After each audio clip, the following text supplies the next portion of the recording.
ಚಿಂದಿ ಉಡಾಯಿಸೋ ಖಾರ ಬಣ್ಣ ರುಚಿಯನ್ನು ನೀಡುತ್ತದೆ. ಆಚಿ ಮೆಣಸಿನ ಪುಡಿ ಚಿಂದಿ ಉಡಾಯಿಸೋ ಖಾರ ಬಣ್ಣ ರುಚಿ.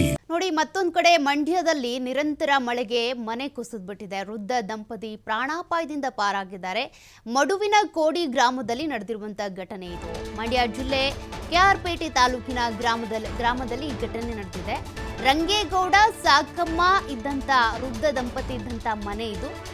ಈ ಮನೆ ಗೋಡೆ ಕುಸಿತ ಆಗ್ಬಿಟ್ಟಿದೆ, ಮನೆನೇ ಕುಸಿತ ಆಗ್ಬಿಟ್ಟಿದೆ.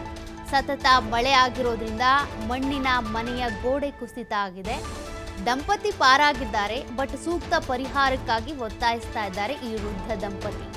ರಂಗೇಗೌಡ ಹಾಗೂ ಸಾಕಮ್ಮ ಈ ಮನೆಯಲ್ಲಿದ್ರು. ಮಣ್ಣಿನ ಮನೆ ಇದು. ನಿರಂತರವಾಗಿ ಮಳೆ ಆಗ್ತಾ ಇರೋದ್ರಿಂದ ಜೌಗು ಆವರಿಸ್ಕೊಂಡು ಬಿಟ್ಟಿದೆ. ಸುತ್ತಮುತ್ತ ಕೂಡ ನೀರು ನಿಂತ್ಕೊಳ್ಳುತ್ತೆ. ಗೋಡೆ ಕುಸಿತ ಆಗಿದೆ. ನೋಡಿ, ಸಂಪೂರ್ಣ ಮನೆ ಈಗ ಹಾನಿಯಾಗ್ಬಿಟ್ಟಿದೆ. ಹೀಗಾಗಿ ರಂಗೇಗೌಡ ಮತ್ತು ಸಾಕಮ್ಮ ಈ ವೃದ್ಧ ದಂಪತಿ ಪರಿಹಾರಕ್ಕಾಗಿ ಸರ್ಕಾರದ ಬಳಿ ಮನವಿ ಮಾಡಿಕೊಂಡಿದ್ದಾರೆ. ಮಂಡ್ಯದಲ್ಲೂ ಕೂಡ ನಿರಂತರವಾಗಿ ಮಳೆ ಆಗ್ತಾ ಇದೆ. ಹೀಗಾಗಿ ಅನೇಕ ಅವಾಂತರಗಳು ಸೃಷ್ಟಿಯಾಗಿವೆ. ಸದ್ಯ ವೃದ್ಧ ದಂಪತಿ ಪ್ರಾಣಾಪಾಯದಿಂದ ಪಾರಾಗಿದ್ದಾರೆ.